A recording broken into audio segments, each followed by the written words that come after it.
Hey everyone, welcome back to Inglebard Gaming.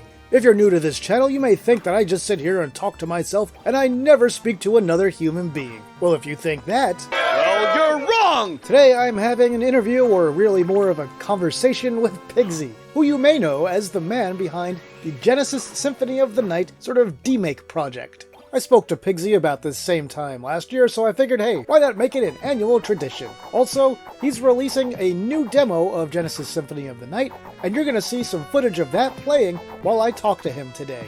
Now, this is a long one. It's about an hour and 48 minutes or so don't feel any pressure to do it all in one sitting. You can always pause it, go into your YouTube history, and it'll resume wherever you left off. Alright, let's get on with it. So, did you see the new Sega announcement? You know, funny, I was just talking about that with somebody.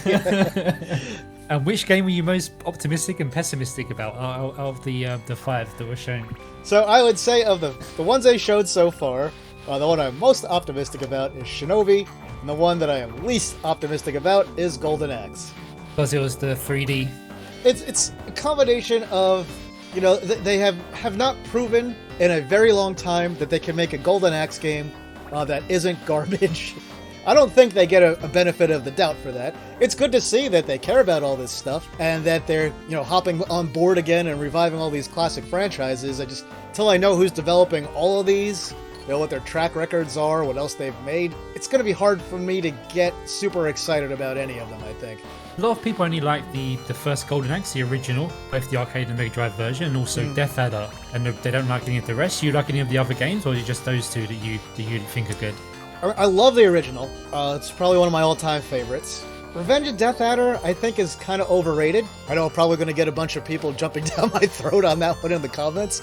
I just didn't think it was as much fun as the original. I didn't like the music in it. The gameplay was stiffer, even though they had more characters. I mean, it definitely looked better, but, you know, it just felt like it was missing the magic of the original game, so to speak. And what do you think of the... Sorry, what do you think of the Mega Drive sequels? Yeah, I mean, Golden Axe 2 on, you know, Genesis is alright. I mean, it's really like an extension of the first game. That's not much different, except for being able to control how much magic you use at one time. But, I mean, I mostly liked it, even though it wasn't, you know, all that original. The third one, I mean, like anyone will tell you, it looked really bad. Very poor graphics, considering the time that it came out. Gameplay-wise, it was alright, though. I mean, it wasn't terrible or anything. I think it was a really small cartridge, wasn't it? It seems like they didn't... Lots of repeated backgrounds, just like a few textures, a few tiles, and even some of the enemies were lots of repeating enemies, and I think the bosses as well. Some of them didn't have bosses, the levels, if I remember correctly, but it looks like they put a bit of work on the gameplay to change it, although some people don't like how the gameplay changed between 1, 2, and 3, but definitely the graphics didn't really improve like you saw in Streets of Rage, for example. Oh, not even close, no. I think it was on an 8 megabit cartridge, but I'm gonna have to double check that. And you know what? I don't know. Was it offered like online over was it the Sega channel? It was. So I think it has to be under. Didn't it have to be like 0.5 or less, or did I get that wrong? But I think it had to be quite small. I think there's only so much memory on that Sega channel cartridge, wasn't there? I'm not 100% sure about that because I never had Sega Channel. I knew one kid that had it. I saw it in person one time in my entire life, and that was it. I've actually got the Xbox 360 game. What's it called? The Beast Rider. Yeah. I haven't played it yet, but I have got it. So yeah. I saw there's a YouTube channel called Classic Games Room, and he did a good review of it. I think it's called Mark or something, and he just had like a funny review where he said, you know, it wasn't a great game, but you get to, I think, burn people with monsters and cut them in half, and that was his like phrase he kept using. So it sounded quite fun. It was about £2, so about $2.5-3 US. So I thought I'd buy it, and so I'm gonna play it eventually. So hopefully I'll get at least like a. But yeah, I would have spent that much on it. I mean, that's not a big deal. And yeah, for 3, it's 1 megabyte, so 8 megabits. And then, what about you? Which ones were you most optimistic and least optimistic about? For me, I'm a big Shinobi fan, so obviously that's number one. And I've heard that the people doing now, I think it might be Lizard Cube. There's a rumor going around that they're doing it, and they're the ones who did Streets of Rage 4, which I quite like too. So I'm pretty confident that will turn out quite well. Jet Set Radio looks really nice. I played, it was like a spiritual sequel to it by a completely different non-Sega team earlier this year. I can't remember the name of the game. It's something called like Bomb Cyberfunk, or it's like a really weird name, but I thought they did that really well. So we've really got one good one, so they got a lot to live up to, but I think it looked pretty good. The Crazy Taxi looks a bit early to me. I think it's a good concept. It's a lot of fun. I never got to play it in the arcade. I didn't have a Dreamcast. I only caught up in that generation of consoles a few years ago, and I actually got a Nintendo Wii just a few years back, and I got some GameCube games of it too, and one of them was Crazy Taxi, so that's how I played it, and I really loved it. It's a great kind of it's like an arcadey game, and so I'm really looking. I think that's a good concept. It's fun. I'm not sure how they're going to do it, whether they're going to sell extra courses as deals. Who knows what they're going to do? Hopefully it'll just be a normal game, but you don't know what they're going to be up to with that. So far, I mean, just gameplay wise, from the little bit they showed, it looks very much like the old ones. Like, I'm sure it'll be a different city and stuff, or who knows, they might even put all the cities from the old ones into and then something new on top of that. They haven't really said anything yet. It's always difficult because if it's too different from the original, then people complain. But sometimes if it's too similar, they complain too. So absolutely. It's a hard balancing act they have to do. I think they just need to. I haven't played the third one on Xbox, but I hear that one you could like jump a bit too, and I think the basic gameplay is good. It hasn't been done too much since as well, so it won't feel. I don't think it'll feel very tight. I think it'll still feel very fresh because not many people have done a similar game in a while. So I think they can pretty much stick to a similar gameplay and just do better graphics. And I'm not sure I have that same licensing like KFC as I had before, but I'm quite looking forward to it. I think it'd be good, and like you, I think Golden Axe for me is the dodgiest one. It looks a bit decision to go 3D with that, and the Streets of Rage game too is a bit, I'll give it a chance, but I think Golden Axe especially looks pretty early, so maybe they've got to do a bit of work on it. So I'll keep an open mind, and as you said, they haven't got a good track record with Golden Axe. He hasn't had a very good lots of very good sequels. I'll see if I like the Xbox 360 PS3 game. I heard it's not so great, but I'm gonna give it a try anyway. But I haven't played that one myself. So, that's the only one I haven't played out of the series.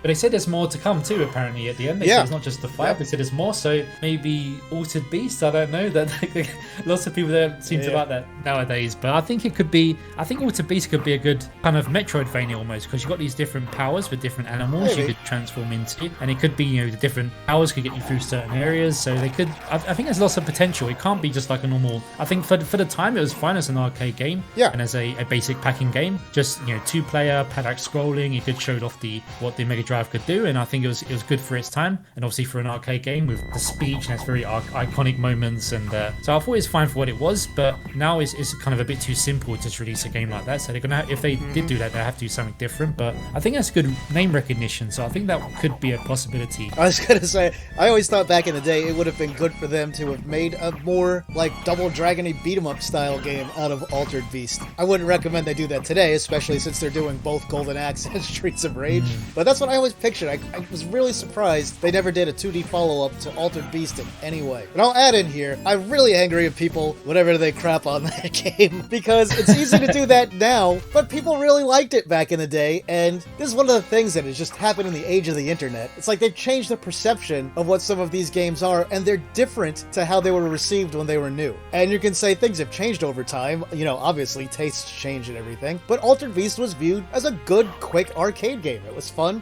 you played it for 10-15 minutes and you were done. You moved on. It didn't have to be anything deep that you spend a lot of time on or had to learn all this technique to master. It was just a fun, quick arcade game that you played, which is all it was ever meant to be. Yeah, well said. I think it's still fun to play now too, especially if you've got another person. Just play it for 15 minutes. It's a packing anyway. It's a packing game anyway. But if you just it's a packing when I got it. Even if you got it back in 1989 or whatever, I think you'll be replaying that again and again with all your friends. They'll be really impressed with the voices, the speech, and everything, and the paddock scrolling. I can't even tell you how impressed everyone was with that game when they saw it at home for the first time. When I brought friends over, they're like, wow, this is just like the arcade game. Because there have been nothing like it up to that point. And that whole mystique of it is just gone now. And now people just look at it as like, oh, it's the simple little game that only has 5 levels. Well, it was a lot more than that at the point that it came out. It was more important than that. Joe, I think that and Golden Axe and Strider, these are all kind of in my head at the same time as these early kind of Mega Drive games. I think Strider was like another level above it because it's a bigger cartridge cartridge, and I think it's a bit more going on with the game. I think what impressed me about Strider most was when you're going through a level, it wasn't just a single tile set. It's like you're constantly changing. You're going through the whole adventure. You're going into fighting different, like it's like 4 bosses in the first level, like little mini bosses with the wrestler and that kind of caterpillar thing, and you know, where they jump up. There's like the Senate, that Soviet Senate, where they all jump up and form his caterpillar. So that was really mind blowing back then. That was the first game I bought for my Mega Drive when I got it a couple of years ago. I needed that game. Yeah, so here, we got the Genesis when it just came out here. My brother, bought it for us. Shout out to him. He watches the channel sometimes, so hi, Kenny. And then after that, we got the Genesis when it was new. Came with Altered Beast. We also got Ghouls and Ghosts at the same time that it came out there. And then for us, Strider was the year after that. I got it for Christmas in 1990. And that game is another one that completely blew everyone away. That was one of the best arcade conversions you could get of like a complicated arcade game at home at that time. And it's another game today that everyone's like, oh, Strider's not good. Strider stinks. It won Game of the Year the year that it came out for EGM. So you can have your revisionist history. It's like, oh, it's so simple. I don't like it now. Or some other people who say like Run Saber is better than Strider on the SNES. Insanity. That game is nowhere near as good. There was nothing original about it. It doesn't have the smoothness of the gameplay, the set pieces, like the transitions of everything from Strider. That game when it came out, absolute masterpiece. That's my Strider. I agree. It was amazing. I think it was. I think most people still like it now. No, there's a lot of people now. There's a whole. Oh, really? Yeah, there's a whole thing online now of people tearing that game down, saying it's not good. And they don't know why anyone ever liked it. And so it's worse than Altered Beast even.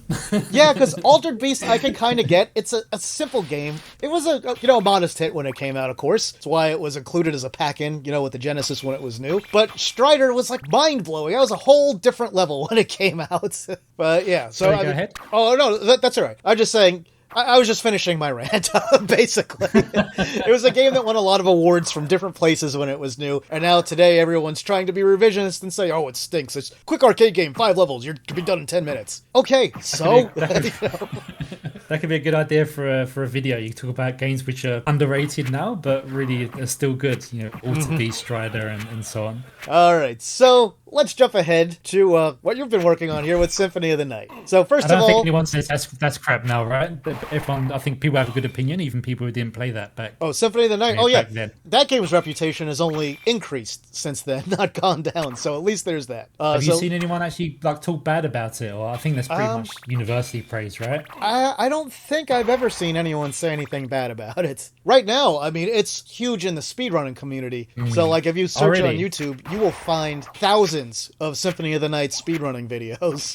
There's a lot of people that will upload new videos of speedruns in that game like 2 or 3 times a week. They're everywhere. What's the fastest so far, do you remember? Hey everyone, this is me from the future, just busting in to say the current speedrun record is about 15 minutes if you consider all glitches, but there are many, many categories that have different goals, such as completing the entire game, and getting the 200.6%. Back to the conversation. And there's all kinds of crazy glitches that you probably never saw even when you were doing research into it on how everything worked, with how you can get stuck in the scenery and it pushes you out, and all these other things happen. There's lots of wackiness there. So, well, go ahead. Oh, I was going to say, let me get on with you and ask you about the game here. So, we talked about this roughly a year ago. You pretty much were just getting it off the ground at that point. You had enough together. You had the Christmas demo last year. Seems like you've made some progress now from your videos, which, I've been watching throughout the year, and I recommend them to everybody else. I'll have your channel linked in my description. So, now that you've had a year, just working on Genesis/Mega Drive development, how do you feel it's been going? I think it's been going well. I just sometimes you don't realize how far you progressed until you look at your old work that you did a year ago. And I just replayed the last year's Christmas one, and it was I didn't at the time I was quite proud of it, because I think just if you go even before that, the year before that, where I just had basically that I only started for maybe a couple of months when it came to Christmas, a couple of years back, and I just had some just like single screens with no enemies and just like super basic. And then last year I was very proud just to get a whole level without it crashing. like being able to go from screen to screen, because then you have to handle the VRAM, the RAM, which is not much, and you have to make sure your programming is okay, otherwise it crashes. So at the time, I was just proud to be able to get, the level collision going, even though it's very janky, just to get some very, very basic enemy AI in, and just having it so that you could go from room to room. You could load and reload stuff in and out of VRAM and regular RAM without crashing. So for me, that was success. But since then, I've been working really hard on all these different aspects, and I went back and played it, and I thought, oh no, this is terrible. This is much worse than I remembered it. And for this one here, even though this year's demo is still going to be, there's still going to be some jank. It's not 100% polished, but of course. Just the jumping physics, the enemy AI, including we've got bosses now, several bosses in the game we're going to have that you can fight. You're not going to fall through like the stairs and stuff. The level collision is basically working. There's a few places where it will go through, but mostly it's working okay. And so it's a big. Sometimes you because you're kind of in the thick of it, you don't really think back, and especially because I haven't added too many new levels, just a couple, just the marble and the outer wall this year. But actually, there's been a lot going on behind the scenes as well. So I think the engine's in a pretty good time. I was actually thinking about what would have happened if, for example, I was making this as a commercial product back in, say, 1997, and Sega had said, okay, we need you to finish this for Christmas, in time for Christmas. If they told me that, say, in early November, and I had to crunch, and the old stories that developers had from back in the day when they were sleeping under their desk and working 16 hours, 18 hours a day, I think I could have crunched, and I could have got it like a 5-level game and polished up a bit and got it released, this year, if I could do just 5-level basic game rather than the bigger game I'm thinking about here, if I had to, for commercial reasons, get out really quickly. And it wouldn't have been the worst Mega Drive game even if it was released. It would have been not as good as Bloodlines, not as polished as that. I think the reviews would probably say, okay, the graphics are really nice, the music's obviously excellent, and it's a shame we couldn't get another few months in the oven, but the gameplay's kind of okay, and better than Green Dog at least. So I think it's right now. I think people will. So I was actually playing this year's demo just yesterday, and I was actually having fun for the first time playing it. Oh, that's good. I forgot I was, because normally it's just, okay, I'm gonna see if there's a bug here or a bug there, or hoping it won't crash, but I was just playing through it and playing through the 4 levels one after the other, and fighting some of the bosses and hitting the candles, and it actually felt quite fun. It's quite a challenge. So I think what a lot of people don't I'm realize. quite optimistic about it now. Oh, sorry, I didn't mean to talk over you. I was going to say, I think what a lot of people don't realize, when you're the one doing the programming and putting everything into this, when you sit down to play it, you kind of become numb to whether it's fun or not. Like, you get so used to doing this and seeing the same thing and doing the same thing. It can be hard to tell, just because you lose a little bit, I think, of objectivity when you're doing that, because you're so used to it and you know everything that has to go into it and make it work. I mean, do you agree with that? Yeah, I think I still keep it quite fresh, so I'm not really sick of playing it yet. Well, that's not what I meant. I've been playtesting it. Yeah. No. It's just like the playtesting. You have a different. You come to it almost like it's work, rather than playing it for fun, like you would a game that someone else made. And especially when I've been doing a lot of the bosses the past few weeks. I've just done the sub boss and the end boss for level 1. The sub boss 1 is going to be death. Level 1, the end boss, I'm keeping it a secret. It's going to be a callback to a previous Castlevania, so that'd be a nice surprise for people when they play it. Yeah. So it'd be like a callback, because obviously there's no boss in the entrance area in the original game. So the sub boss is going to be death, because you have a meeting with him in the original. He just takes your things, but because this is more of a traditional action platform, of course you have to fight a bit, and you don't kill him. You just have a little battle. He just tries to warn you off, and then he says, okay, we're going to meet again later, and then he flies off. So that's not going to be a great surprise, but I had a lot of thought about what the first level boss is going to be, and I think it's a decent idea. Hopefully people enjoy it. If people hate it, I can change it later, but I think it'd be a nice surprise for everyone when they play it at Christmas. And let me ask you this. Let me ask you this. Is it going to be the giant bat? No. Okay. Because I think people would be upset if it was the giant bats. Was that the NES one, the first one? Well, it showed up in a bunch of them, but yeah, it's the end of the first level in the original NES one. Yeah, funny, that wasn't really very giant. It was tiny, wasn't it, in the NES original? I mean, relatively, yeah. Yeah. It's giant for a bat. Yeah, there's the bat in the Symphony of the Night has the bat too. I don't really like the bat in there. I don't like the. I think about the way it works. I think it was a treasure game where they used kind of a vertical, I think, interrupts where they simulated almost having polygonal wings. I can't remember what boss it was. I'm sure it's like a treasure game that came out that had a similar kind of boss, and I thought, okay, I could use a background layer for the wings, but I don't actually like the way it looks in the PlayStation original either, the way the wings move, and it's not my favorite boss. I think it's going to be in there somewhere, so I need all the bosses I can get. So I'm going to have to think about that. But with lots of the bosses, I've changed the AI a bit. For example, with the, I think it was the last video I did was on the Frankenstein boss, the monster with the big hammer. So I had to, I've moved his position. I've moved him away from where he was before into a different area, into the alchemy lab for the sub boss, and I just changed the distance and so on. He swings the hammer, but people had a lot of ideas about other attacks I could do too. I don't want to stray too much from the original, but I think I can add a few more. I was going to be quite conservative. I don't want to change too much, but I think actually people got quite good appetite for okay, you can change this, you can change that, and especially with the level 4 boss as well. The outer wall boss is it's another secret one, so that's going to be a different one from when it appears in the game, and there's quite a few level changes there, so that'll be another surprise for people. And Pyron thinks that one's a bit too hard. There's one particular attack which he thinks are very difficult to do, but I think it's fine. But as you said, when you're actually making a game, you have to play it over and over and over again, so maybe I'm getting too good at some parts of the game, and that can happen too. It seemed a bit unfair to other people, and because I know what the boss is thinking, of course. So I wrote the AI routine, so maybe I have to tone it down a bit, but I let people play it on Christmas, and they can see whether they think it's too hard or not. So let me follow up with just something that would wrap kind of all the stuff we were just talking about together. What would you say, what kind of things have you learned since you started that you wish you knew in the beginning? So in essence, what would you do differently now if you were starting this project today, from the very beginning?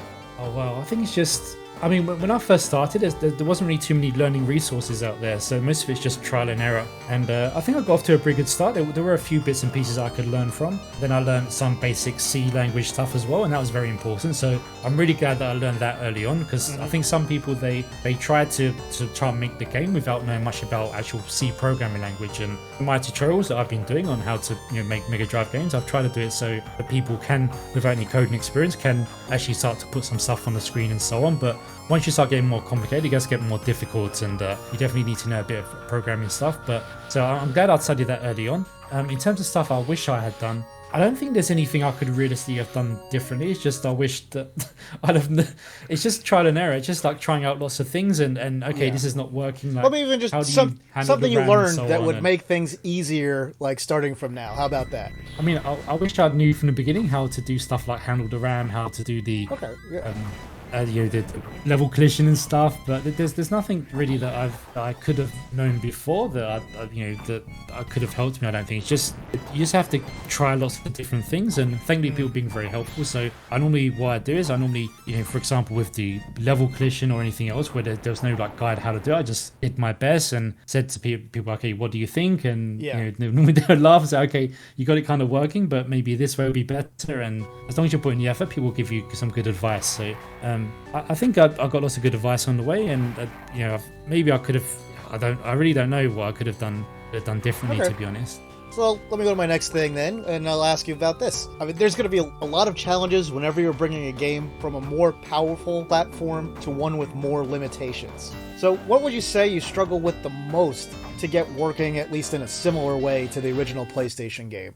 I think it's probably the colors, but that's Pyron's problem, not my problem now. So I'm quite happy with that, because sometimes, because obviously he has other projects too. So if I need to test something, I'm not going to necessarily bother him straight away. I say, okay, let me do a quick conversion myself, whether it be like for an enemy or for a part of a level. So I'll just go in, I'll grab the PlayStation originals, and I'll do a quick color conversion. Before, I just do it very quickly and don't care how it looks. Recently, I've been trying to, let me see if I can do this properly. And so, for example, with the recent sub boss, the death sub boss in level 1, I just did it myself, and I did it quite properly, and I got the animations in. I made the actual game, then the boss, and I sent it to Pyron. And what do you think? And he said, oh yeah, that looks really nice, but he gave me like one back, which is obviously a lot better. And but I'm getting I like so I want to get good at using the colors anyway. So I think for me it's a good challenge, and maybe into next year too. For when it comes to the levels, normally I just wait for Pyron to get the level first before I put something together. But I think I might start start put some stuff together for myself, just try my best, and then I can replace it with other graphical assets as and when Pyron does it. But definitely the colors and just maybe simplifying some of the backgrounds so they fit into the Mega Drive's VRAM is the most difficult for sure. All right. So with that, I mean, have you run into issues where you wanted to have more sprites on screen than they can really handle at once? Anything like that? I'm having that issue at the moment because for the Christmas demo, it's going to be in the low resolution mode at 256. Before I was doing the 320 mode, but I'm going to do both eventually. So the 320 mode is going to be, you could call it like a widescreen mode, I suppose. It depends on how you want to play it. I personally think the sprites look okay, kind of, I suppose you could call them squash, but I think they looked okay to me. If you had something round like a clock, it maybe look a little bit squashed, but I got quite used to kind of slim Alucard. Yeah. It looks a bit kind of thicker. But now I've been using the 256 mode for a while. I've been, got used to it a bit, and now that looks kind of quite normal to me. But the reason I've gone ahead with the low resolution mode for now is first of all, it looks more similar to the PlayStation 1, but also because the sprite limitations are more strict. Obviously, you only have 60 sprites on the screen at the same time. And recently, that's been a bit of a problem for the fourth level boss, the Outer Wall boss.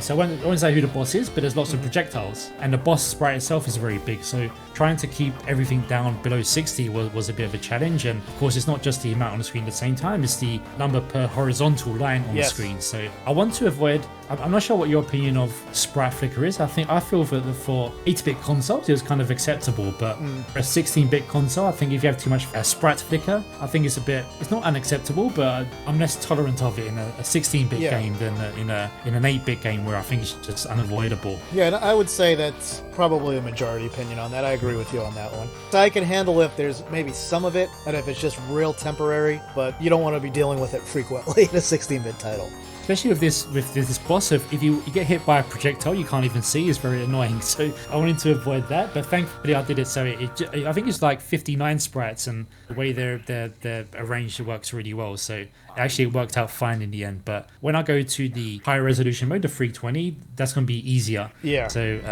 that's going to be, so even just the amount of VRAM the tiles take up, and then the enemies each have a lot of animation, especially even like Alucard and his animation. So that's pretty tough. But when I first started the project, I assumed I'd have to cut at least half the animations from a lot of the sprites. But thankfully, the way the Mega Drive streams it in and out of VRAM works really well. So SGDK does a very good job with its sprite engine, and then you just have to be careful yourself to do it. And one thing I'm glad I've avoided so far, touch wood, thankfully, is lack of slowdown. Especially recently, I've put in the sub-weapon system, so you can throw an axe and a sword, axe and a knife, and so on. And I thought, okay, Castlevania Bloodlines had quite a lot of slowdown at some points, and my game's probably going to experience it at some point. But I've had these enemies now, these bosses, which throw lots of projectiles. Each projectile you have to check whether it's hit Alucard or not, so there's lots of checking and lots of calculation going on the CPU. But thankfully, the Mega Drive's handling like a champ so far. So good. As of today, there's been no slowdown so far, so I've been quite happy about that. Great. I'm glad you mentioned the differences in the total amount of sprites that you can show on screen and on the scanline changing in the resolution modes, because I don't think a lot of people realize that spec changes when you change resolutions. And I've always been curious about that. I mean, I don't really know why that is. Do you have any insight into that? Oh, I looked into it like a year ago, and I had if you asked me a year ago, I could have given you a good answer, but I've kind of forgotten it now. So yeah, it's like I've always known about it, but I never quite understood why. There's a technical explanation. It's also like people ask about the palette as well. Why is it 4 palettes instead of say 5 palettes and so on, of that you can use 4 palettes of 16 rather than 5 palettes of 16. And the way the hardware works, it's set up. That has a proper explanation too, but unfortunately, it's gone out of my head. I've just accepted the limitations, like a Buddhist or like a fatalist, and I don't push back against the limitations. Lots of people ask me about things like, can you use like this mode to get more colors on the screen? But I've just accepted 61 colors on screen at the same time, and I've made peace with that. I'm happy with the sprite limits, and I just work inside those, and I'm quite happy with it. Yeah, I mean, I think anyone who's seen it will say that you're doing a good job. Everything looks really good so far.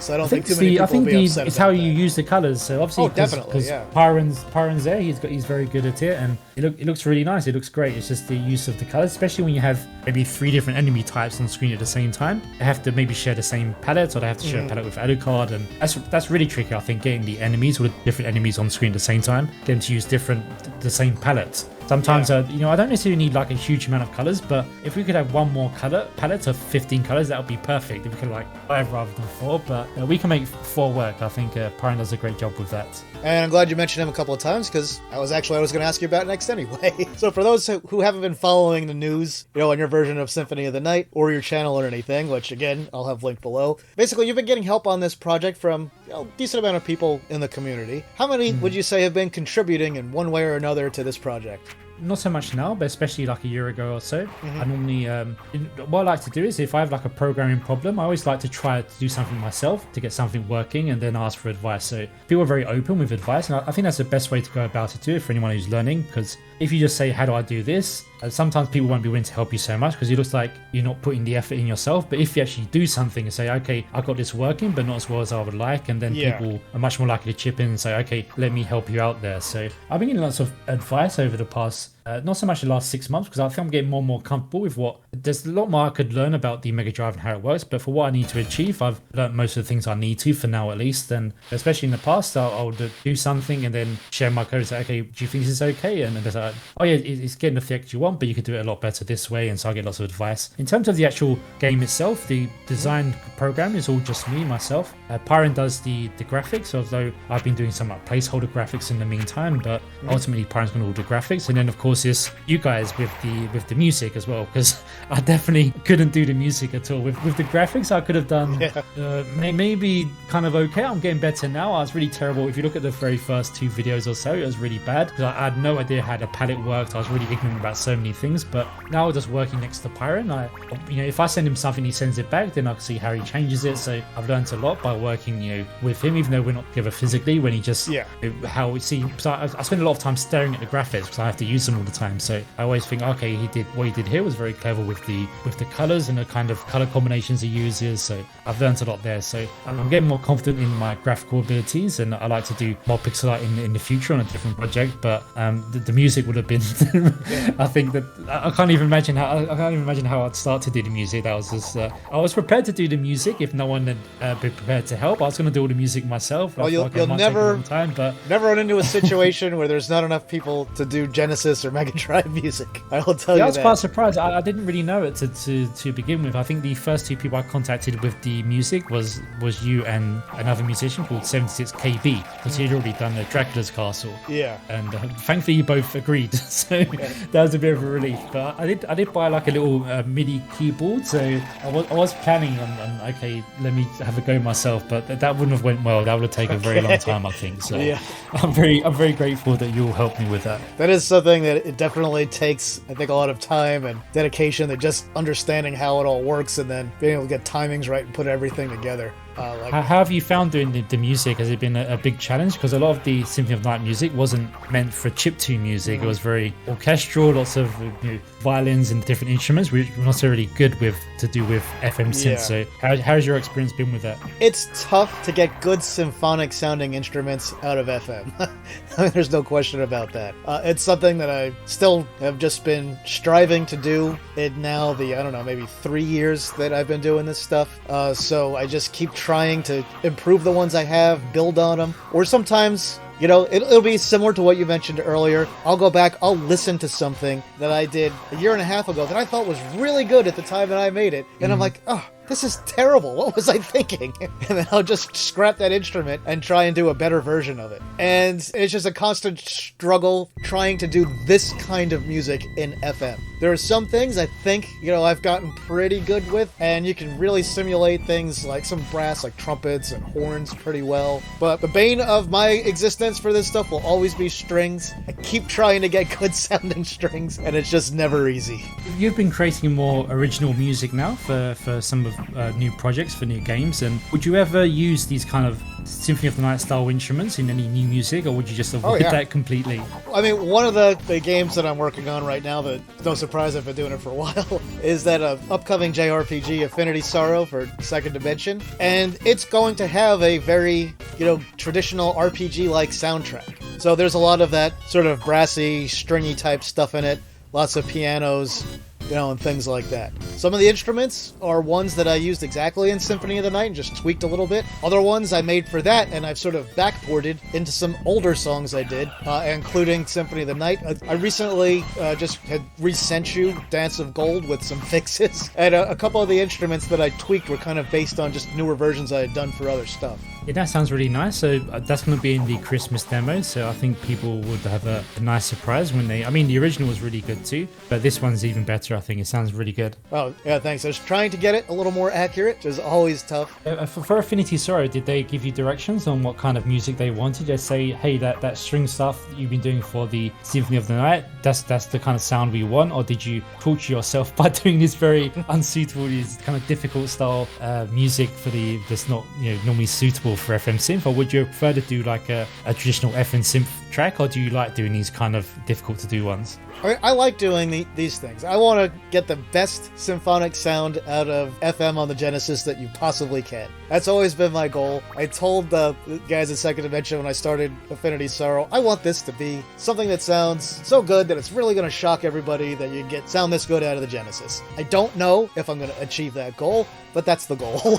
So that's what I've been working towards there. And there's some few things, that have been done on that. I stopped to do something else in the interim, which, this is the one that some people made fun of me for in your comments, which was doing Super Nintendo music for a project for them also. So, the game Curse of Ilmore Bay for the Genesis. Have you seen that from them? Oh no, I haven't seen that one. So that one, it's one they released for the Genesis a while back. I didn't do the music for that. But it's a sort of cartoony looking, Halloween themed, action platformer. Pretty well received, when they released it. They're doing a Super Nintendo version, which they already announced, so I can talk about it now. And I've done an entirely new soundtrack for that. First Super Nintendo music I've ever done. And wow, was that a different experience. So explain a bit more how much better the Mega Drive Genesis sound chip is. You gotta keep loyal here, or you can keep. So here's what I'll say, and this is going to sound very diplomatic and neutral for both of them, actually, in the end. My opinion of Super Nintendo music before I started doing this was that, it's just all samples. It's not hard to do. I don't understand why everyone makes such a big deal, about Super Nintendo music. It's sort of like modern music with a few more limitations on it. What I discovered is you have so little RAM you're working with on that. You have to keep everything in 64 kilobytes for, your samples and the songs and everything in order to do that. And it gets to be a challenge getting samples to sound right, and then you have to loop them yourself if you want them to repeat. So to have a nice string sound, you gotta have it looped. And most likely, you can't loop like a full half a second or anything. You gotta get that loop point down to as close to the beginning as you can to keep the instrument as small as you can, so you can fit as many instruments and RAM as you need. That's something you really gotta be conscious of that you don't even have to think about, on the Genesis for the most part. So with Genesis Mega Drive stuff, yeah, it's hard to craft those FM sounds. I mean, there's no doubt about it. I do like the clarity better on some of them. Like some of the things I think sound a lot clearer than the Super Nintendo, because you've got to use, such low sample rates for the most part to get as many samples in there as you can. And I mean, they're both challenging in very different ways, I guess, is what I would say my major discovery is after having worked on both pretty extensively now. So I like them both. They're both hard in different ways. We were talking earlier about how you think that the opinion of, say, Altered Beast and Strider has really gone down, and some people saying they're not good anymore. What about the general opinion about the relative, sound chips for both of the consoles? Because there was a period when, I think, especially for like the Mega Drive Genesis, where it's considered electronic farts or not such. I'm not sure where this rumor came from. I never heard it myself back when I was before there was the internet, and I never thought this, and I don't remember it being mentioned in the console wars, but I'm not sure if where this became an accepted opinion for a while, but. It seems like the reputation for the Mega Drive is quite good now for the sound. It's not like it was, and I think it's the Super Nintendo where its reputation's gone down a bit recently. And you said you had that, maybe you could put a little bit of a prejudice before. I think it's just samples.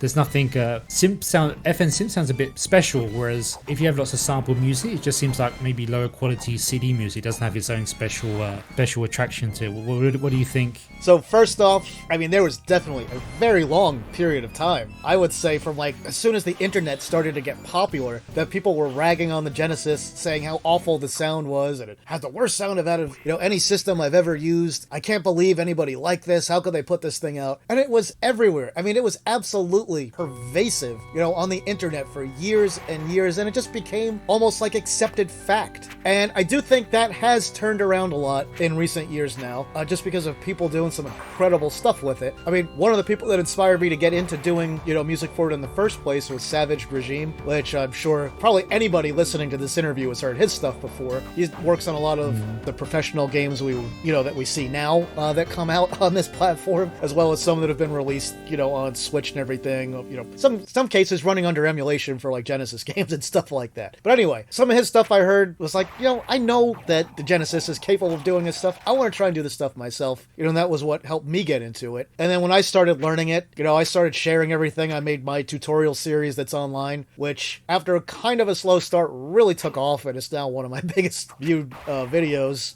just my first few episodes of that. And I've noticed that a lot of the people who are working on stuff out there, in the community now are people that had watched that, commented on it, and asked me questions about it in different places, which is good to see also. Taking this back around to the question of reputation and stuff, I think just because of so many people dedicating themselves to this to say, I think I can make something really great with this, and just plugging away and putting in the time and, just releasing song after song and improving with each one, that a lot of that has really helped resuscitate the reputation of the Genesis sound chip. And the one thing that always got me is the YM2612, in the Genesis, or at least the original, Genesis and Mega Drive, has taken a lot of flack, but it's so similar, to the YM2151 that was in arcade games of the day that nobody complained about. You never saw anyone talking about, like, the arcade versions of, let's say Capcom games or Sega games and being like, oh, music sucked in those games. That sound chip is terrible. I mean, did you ever hear that anywhere? I think even it wasn't as if it took people a long time to use the chip well either. I think even the very early Mega Drive games, which are really great sounding, a Golden Axe had that early Batman game which sounded really amazing by Sunsoft, and lots of these really great sounding games in the early days too. It's just in large part that was the problem.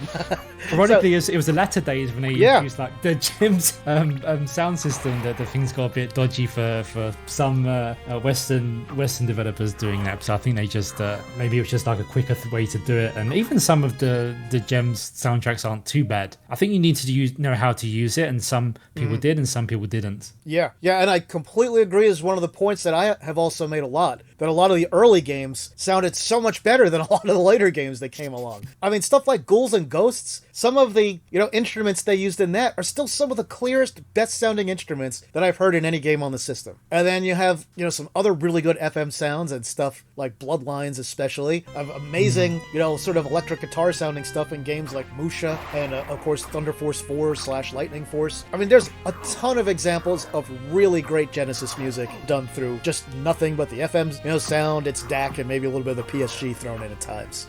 Speaking of, you mentioned the PSG. Speaking of PSG and sound chips with very bad reputations, since you've done some tracks for the Master System now, what do you think of that console? And do you think you can make I know it's got like an FM module you can attach, but just using the PSG, do you think you can make non-ear piercing soundtracks for that system, or do you think it's just too difficult? I mean, you can. I've heard people do some amazing stuff, much better than what I could do right now, because they just have more experience with it, and they know what to do with it. And I've done some stuff that I think sounds alright on it. Nothing that I would say is particularly great, but like I even did some Symphony of the Night music, testing it. One of the songs I uploaded on my music channel. Some of the other ones I just have left as little experiments that are just sitting on my hard drive here that I never quite finished and put up there. But to answer the question, can you really make fantastic stuff, let's say on the PSG alone? You can make good stuff. I think I'll say good. I won't say great, I won't say amazing. It won't be ear-piercing, but it can be good. The problem that you have with the PSG really is the range of the tones that you can use. So it doesn't go low enough to do a good simulated bass sound. So some other similar chips and other systems go like an octave lower than the one they used in the Master System and Genesis/Mega Drive. So you can do sort of a better simulated bass. On this one, it just doesn't get low enough for that. And then once once you start to get into the, the high ranges, that's when it starts getting painful to listen to. Just sort of the really high-pitched twinkles and whistles that are just like, ugh, whenever I hear anyone do that, it's hard to not wince. And it's not their fault, it's just a limitation of the chip. You asked earlier about limitations that I faced when doing the Symphony of the Night game on the Mega Drive, and I think I'm not sure about other 16-bit consoles, but for the Mega Drive anyway, I think the limitations aren't much of a problem, and I also have lots of nostalgia for the Master System, but for me, that the 8-bit consoles, the limitations were a bit too much in terms of, the processor speed, how fast you can run things and not have any slowdown, how many sprites you can have on screen at the same time, and especially for the Master System, the sound chip too. So I'm not sure if I could. The Mega Drive is fine. I think it's really interesting. It really boosts your creativity. Try and make something on this console, and it's great. It's fine. But for the Master System, I personally would. I'm not sure if I can make a game that I would really like on the Master System. So I think maybe it's going a bit too far back for me. But I know for some people they can say that the Mega Drive is still too far back. They think, why would you even do that in the first place? Yeah, I mean, I think once you get to the 16-bit era, you have a lot more freedom with what you can do, especially just the amount of sprites you can throw around on the screen at one time. That's such a gigantic limitation for 8-bit games that it's hard to even work within certain genres. Like just doing a scrolling beat 'em up, in the vein of Double Dragon and Streets of Rage, you can't really reproduce the sort of gameplay experience you would have in the arcade versions of those things, on a strictly 8-bit system. And it's kind of funny bringing up Double Dragon since the arcade version actually used an 8-bit CPU. But I mean, they had a lot more support chips and everything, so they had a lot more sprite capabilities than we had in things like the NES and Master System. And of course, when it comes to the sprite flicker and so on, and sprite limits is to do with the VDP, how much that supports. And PC Engine was normally okay with that kind of thing, even though I think the CPU was 8-bit. But I'm not going to get into that argument. But it is, especially you said for beat 'em ups is a problem, because I think this works. So I saw your video on Double Dragon for the Master System, and I really liked that game when I was little. So I finally went through and played it again for the first time in a long time. I actually quite enjoyed it, and I went on and I played the Streets of Rage games for the first time too, because I never got to play them, because by that point I had the Mega Drive, so I didn't really fancy going back and playing the Streets of Rage. But I think they were good for the system. But as you said, with a beat 'em up, I think it's very difficult for them to have more than 2 enemy sprites on at the same time with the player sprite. So that makes it difficult, because it means the gameplay is very simple. You go back and forth, it's around. It's not like Streets of Rage on the Mega Drive, where you have several enemies and they can really kind of swamp you, surround you. It adds a bit of strategy to the game. And I think it's also the same with shoot 'em ups too. Yeah, if you have lots of bullets which are disappearing, there are some good shoot 'em ups on the Game Gear and the Master System, but it's very hard with the sprite limitations to get like a good shoot 'em up on there too. I think for the 8-bit consoles, maybe a very basic platform game is okay. Even Sonic, I think, was a bit too fast, but the Disney games or something a bit more slow moving. Of course, the Mario games on the Mario 3 is still a great game on the NES, and I recently played I've been playing a lot of Master System games recently. I played the Alex Kidd in Shinobi World, and I think that still plays great. Yeah, that's fun. There's only a few enemies on screen at the same time. There isn't really much slowdown I can see, and there's not much sprite flicker. I think it works within the limitations of the whole thing. And I said before, I wouldn't really like to make a game on the Master System, but I wouldn't mind at some point in the future making a Master System style game on the Mega Drive. So imitating the graphical style in the same way that when people make NES games, like inspired games today, they make it on like a modern PC.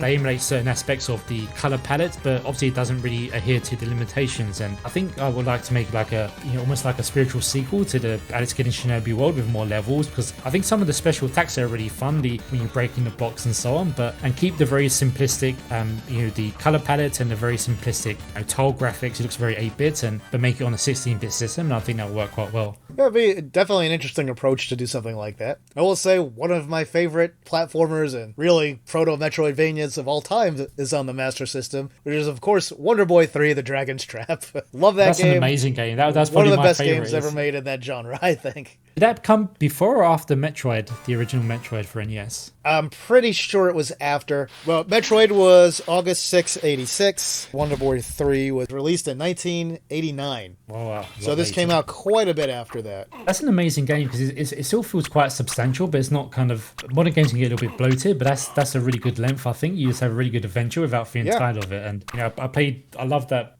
back when I was a kid. And when I got we was talking before about Lizard Cube, how before they did Streets of Rage 4, well. They did this remake of the Wonder Boy, and I heard that they kept the same gameplay as before, so I was a little bit worried that would this live up to my memories of it, but I think it plays great. It has that kind of classic slipperiness of 8-bit games, like Mario has the same, where he doesn't stop when you take the momentum. It played fine. I loved it. The momentum is. I thought it was a great game. So I thought the gameplay held up really well. It was great. Yeah, it holds up perfectly fine today, in my opinion. I play that game every so often, maybe not quite every year, but like every other year at least, and I still like it a lot. And the updated version, from Blizzard Cube, they actually corrected one of the most annoying things in the original, and that's the charm stones.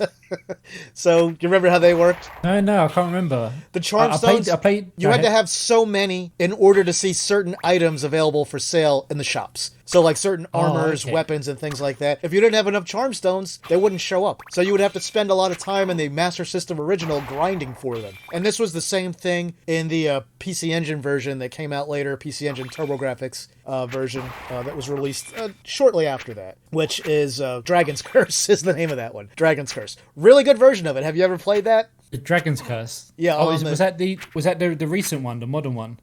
No, Dragon's Curse is on the PC Engine, / TurboGrafx 16. It was released shortly after the Master System original. Oh no, I've seen it. So it's just the same with slightly different graphics, right? Mm-hmm. And much better music also.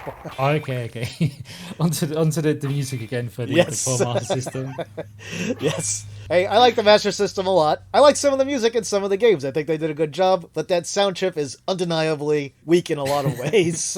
I don't think it'll have too many defenders. I mean, it's the same sound chip that was used in the ColecoVision. Oh, is it really? Yes. This is the same thing that they had in the SG-1000 originally. They never changed it in, all their iterations of that system up through the Master System. Oh, wow. It must have been a cost-cutting measure then, I don't know. They considered it, a cheap off-the-shelf part, which is why it got into the original SG-1000 and the original ColecoVision and some other stuff. There's so many rumors about, when they're doing the hardware Sega with the Mega Drive 2, that apparently they have like certain connections that if they connected them up, they could all sorts of things. They could have expanded, had more colors and stuff. And obviously something happened. And of course you got the Sega Saturn 2, which is a whole nother story in terms of hardware and how that hardware evolved. And I might just ask you a bit about that later. Yeah, I think it's always easy to look back and say, oh, why didn't they do this or that? And I think at the time, and with not just like Sega consoles, but with the Nintendo ones, with the Super Nintendo, especially now that people are trying to make homebrew for it, there are some maybe design decisions that didn't quite work out. And with the N64 too, even people complain about that, about different like the bus contention, I think, or some other kind of limitations. So I think it's just normal on the time. I think that's what makes the systems interesting sometimes, even though it can be a bit frustrating. Limitations definitely do contribute to making them interesting, just to see what you can do within them. And then just with the Mega Drive / Genesis, the whole thing in there, which this is in one of my videos also, where you can see cited sources and articles and things like that. They originally intended it to show a lot more colors, more similar to their arcade games, and they originally intended to have a sprite scaling chip in there. And then both of those things were removed because they were too large and had too high a failure rate, so it would have added cost to the system. They would have been able to manufacture basically just as many, but maybe instead of being 190, it might have been 250, who knows. They didn't give hard numbers. I'm just, supposing out there what would have been too expensive for them to price the system at, where they were worried people wouldn't buy it. And I think much above, $189.99, which is what it launched for here, it would have been a tougher sell. Yeah, I don't think I can't have too many complaints about the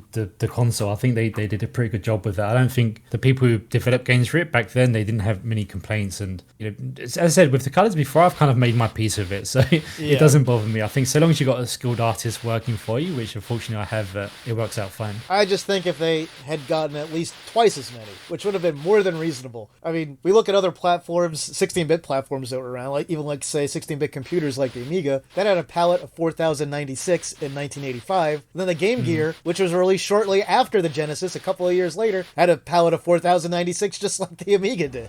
It would have definitely helped with there's some aspects of Symphony of the Night where I have lots of these kind of darker grey colours, a more realistic looking one, and the Mega Drive doesn't have as many of these darker grey colours, so you have to substitute with dark purple or dark blue. But personally, I quite like those. I got used to it. We've got a few in the game here in the Symphony of the Night port that I'm doing, that where we've got them replaced with these darker blues and dark dark purple, and I think it makes it look like a Mega Drive game. So it's not something I mind anyway. It makes it a bit more unique, and people say like if you could use like the 32X to add more colors, and that's possible. But I quite like the unique look of it anyway, so I'm quite happy with it. I just found their choice of colors in that 512 palette a little weird. I mean, the lack of like grays and everything, and even the lack of blues that are in there. If you look at the PC Engine / TurboGrafx palette, it's also 512. Genesis leans much more towards like greens and browns. They have a lot more shades of gray and blue on there. And if there's one thing that I wish they had stolen from the PC Engine, technically, it would be that particular palette of 512 colors. I think it's just a little bit nicer and more general purpose and robust than theirs is, in the Genesis. Yeah.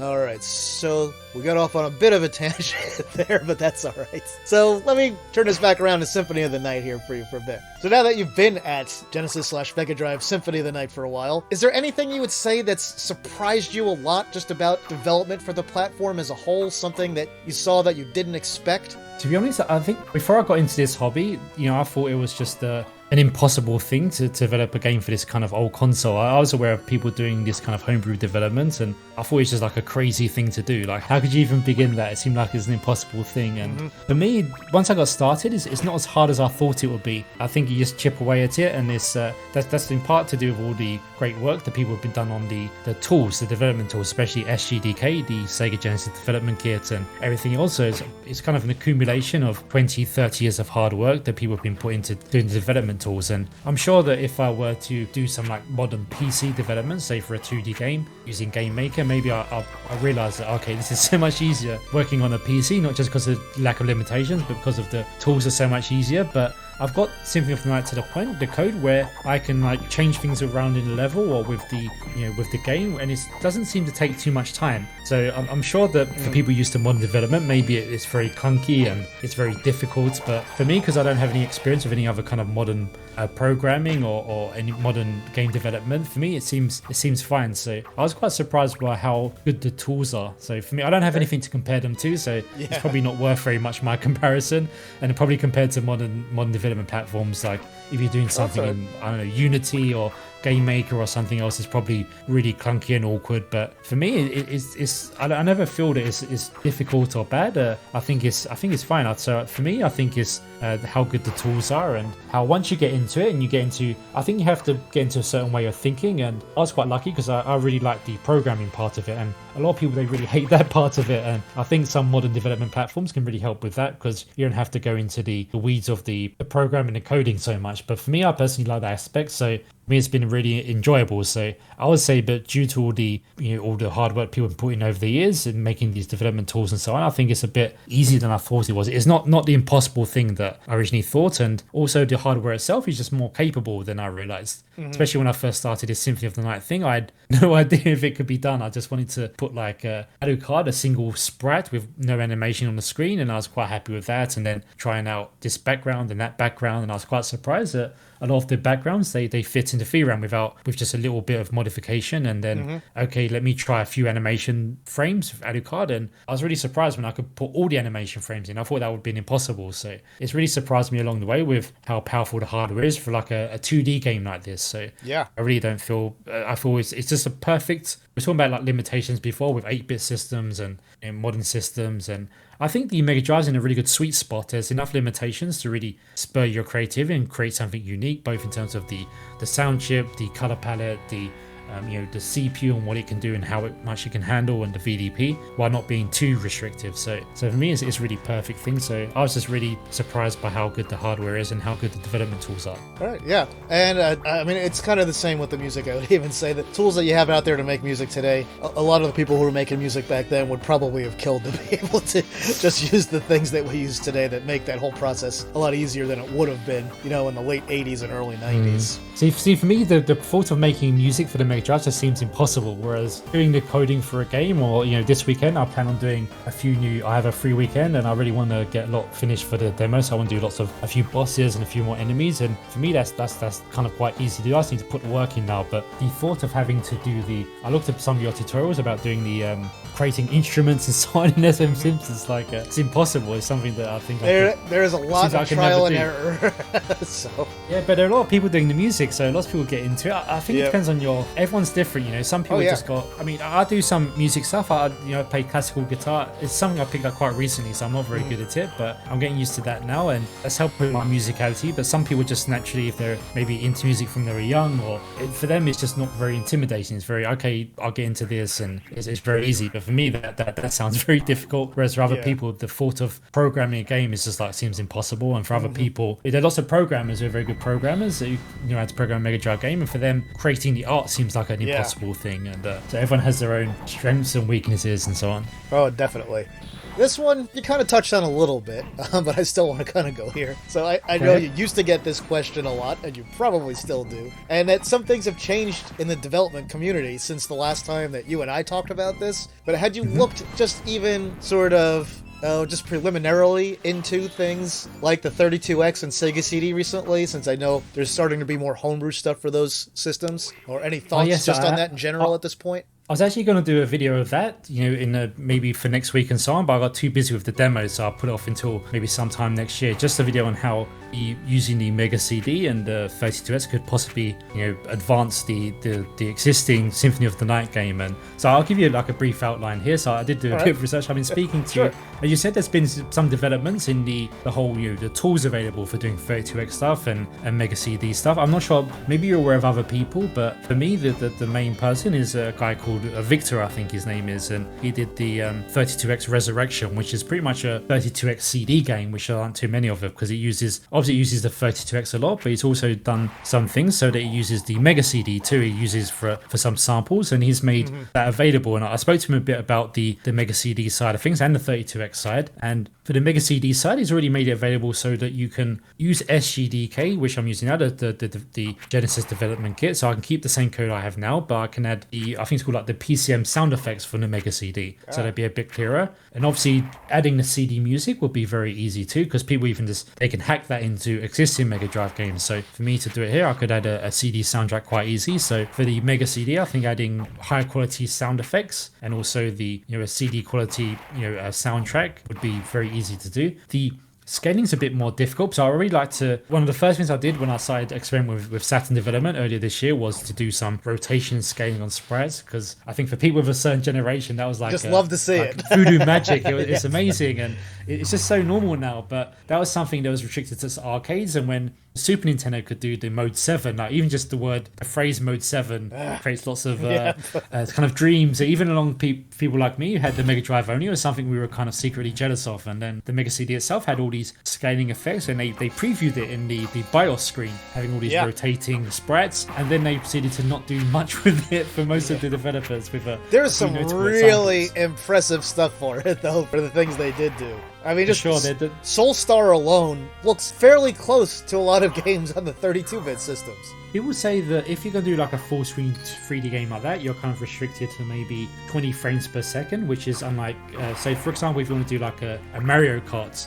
If I understand it correctly, actually, Mario Kart's probably a bad example because I think that uses an extra chip, but I think F-Zero didn't use an extra chip, and that was 60 frames per second. And apparently, because of the way the Mega CD connects to the Mega Drive, there's some kind of data limitation to how much data can be transferred, because as I understand it, if you want to kind of rotate something, what happens in the Mega Drive's VDP, it uses the Mega Drive's VDP, so you send the tiles that you want to rotate or scale to the S6 chip, the rotation chip in the Mega CD. It applies the mathematics to it, then you have to send it back to the VDP, and so that's what creates a kind of a bit of a contention. But I would really like to, in Symphony of the Night, there are some effects. For example, there's some sky effects, which is almost like a 3D effect for the clouds. Yeah, on the cathedral area. Yeah, in the cathedral area. And if you look at, for example, the intro scene to Sonic CD, they have that little cloud effect there. So I think you could do that. That would take a whole background thing, but I think that's something I would like to try and do if I can. And also just a few enemy sprites that could just need some rotation. Recently, I did the the hammer boss, the kind of Frankenstein boss. And at the moment, I've got lots of different frames of animation. But of course, if you had the Mega CD, you could rotate it. And I'm pretty sure if it's just a single sprite, I think you can do that at 60 frames per second. I might be wrong there, but at the moment, as far as I know, there's no easy like C language way to do that. But maybe that's something that I might do myself in the future, like look into it and see if I can do some. I'm not sure how difficult a task that is, but all right. Yeah, I had 32X and a Jaguar when they were new. I didn't have a 3DO or a CDI though. I never really wanted them. I mean, especially 3DO launched it. $800 here initially, and then they dropped it down to $700 for a while. And then after I think less than a year, it was less than half of that. I know, but when you're a kid, you don't really think of the price, do you? You just hope that Father Christmas. Well, I might be a little older than you. Okay. So, I think when the 3DO came out, I was probably already like 19 or 20.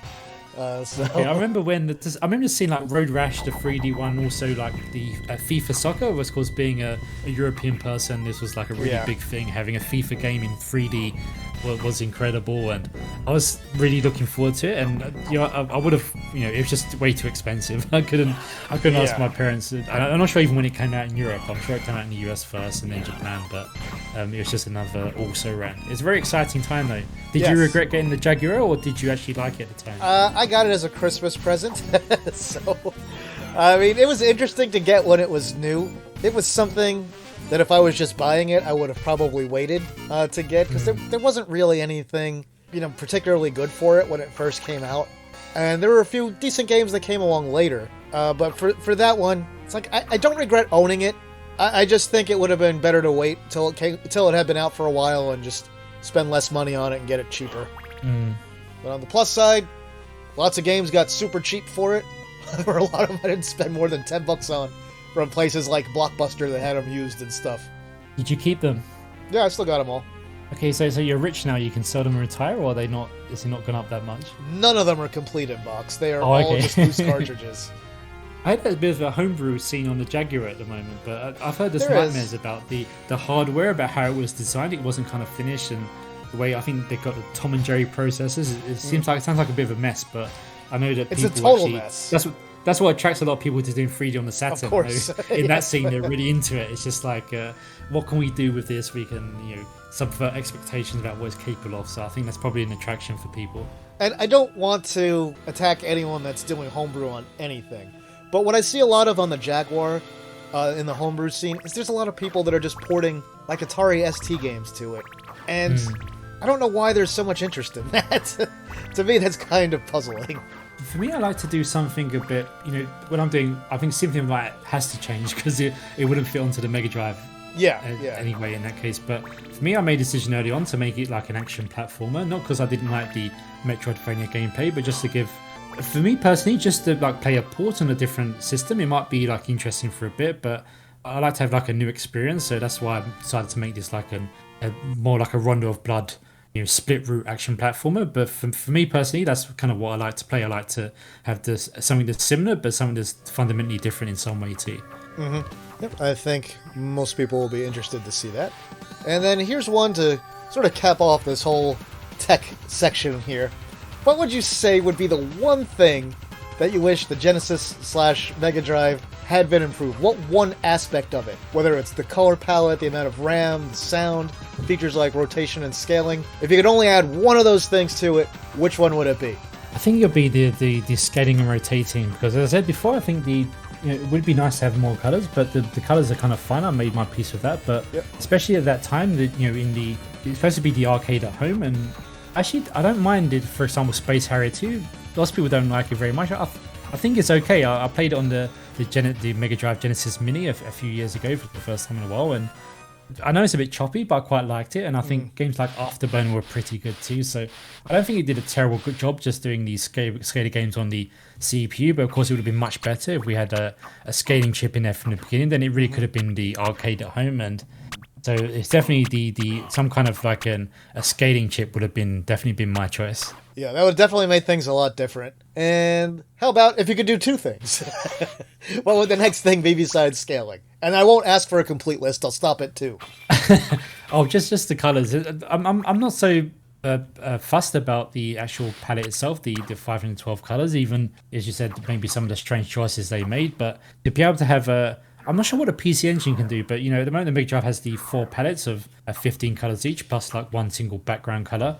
If I could have like 5, that's just one more. It doesn't need to be a lot more, just one more. You just give a lot more options in terms of when you have different enemy types on the screen, or you want to have a little bit more, an extra palette in one of the backgrounds.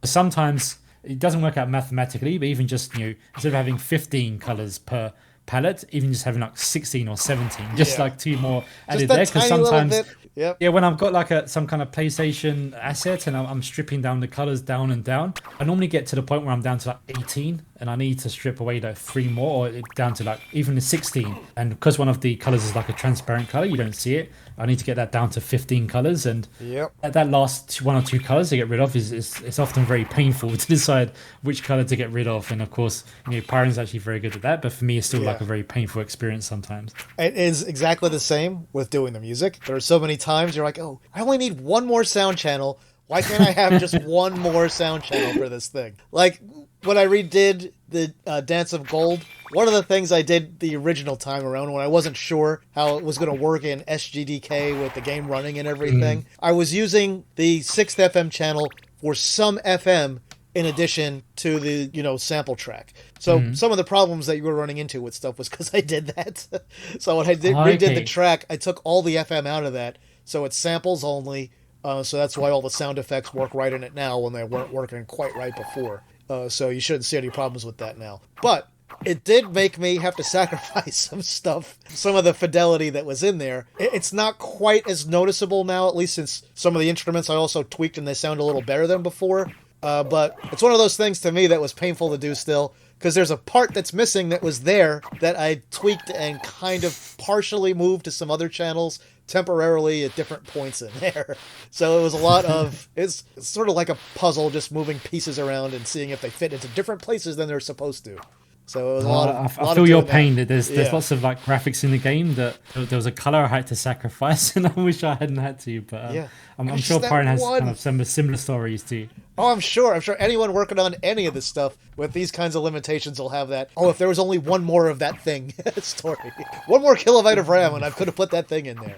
On a positive note, the actual the VDP itself has been great, even with the sprite limitations, even at the low resolution. It's been, I have to be careful and make sure I organize things.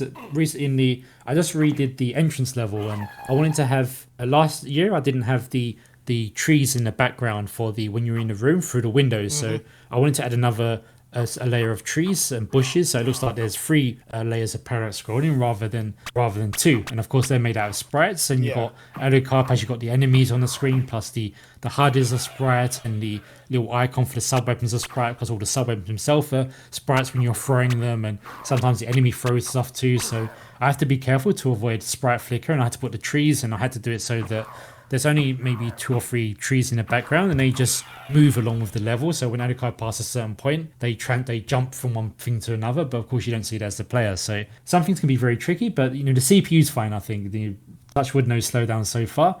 The CPU's always been a strong point, and the VDP's okay if you can get around it. And I think for us it's definitely the colors, which is a bit painful sometimes. Yeah, I can definitely understand that. All right. So gameplay wise, are you planning to include much changeable equipment in your version of Symphony of the Night? Different weapons and armor, healing items, or the one-time use weapons and stuff like that? And if so, what things are you planning on putting into it?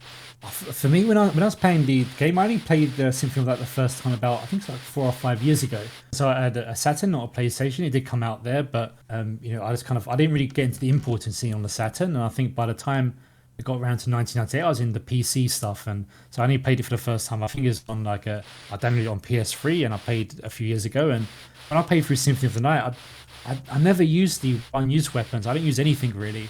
I think the problem for me is I don't like it when a game gives you too many items. Everything just gets lost in this this baggage, and it gives you so much. And I even missed out on I didn't realize the significance of the silver and gold rings, because it's just like another 2 rings amongst that's hundreds important. of different rings. Yeah, you get so many different rings, and I think I could tell it was a bad ending. And of course, being the internet age, I could just look it up and say, okay, I've missed something here. Because there's so many different rings you collect, and a gold and a silver ring, I didn't even bother checking what they are anymore. The same with the weapons and the armor.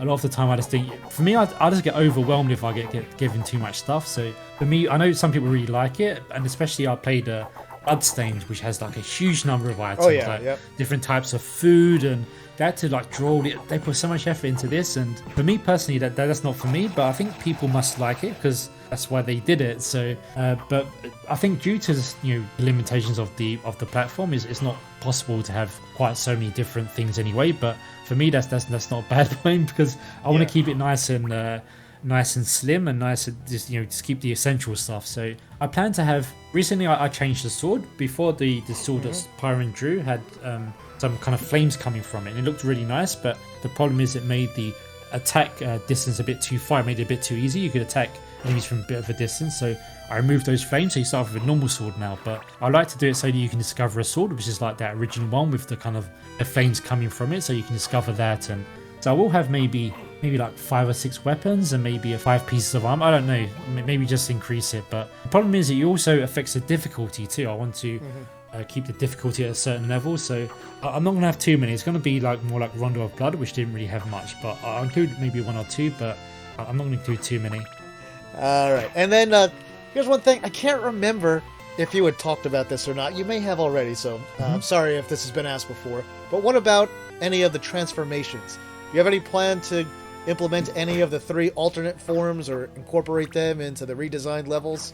Like the wolf, like mist, the or bat and the wolf? Yes. I thought about doing like a bat, like as in like a side-scrolling shooter, but I think that's too much of a departure from the original one. The wolf always felt quite awkward to use, and the animation I don't think looked too good. So no. I've never been a big fan of the transformations. I know you needed the bat really for the inverted castle. You needed the bat to get around because of the way it's designed. Well, you needed the bat and you needed the mist, but you never needed the wolf. Yeah, the wolf is always a bit awkward, so I don't really like the transformations too much. I didn't use them too much, only when I needed to. So. But poison mist was fun.